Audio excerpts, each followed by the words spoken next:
بات پر آمادہ نہیں کر سکتی کہ میں تمہارے معاملے میں انصاف نہ کروں۔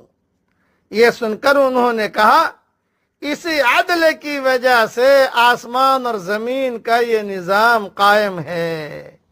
تفسیر ابن کثیر میں یہ مضمون لکھا ہوا ہے۔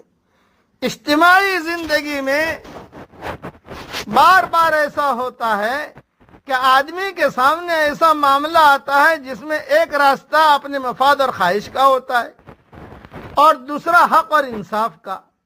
جو لوگ اللہ کی طرف سے غافل ہوتے ہیں، جن کو یقین نہیں ہوتا کہ اللہ ہر وقت ان کو دیکھ رہا ہے، وہ ایسے مواقع پر اپنی خواہش کے رخ پر چل پڑتے ہیں اور وہ اس کو کامیابی سمجھتے ہیں کہ حق کی پرواہ نہ کریں اور معاملے کو اپنے مفاد اور اپنی مصلحت کے مطابق طے کریں۔ مگر جو لوگ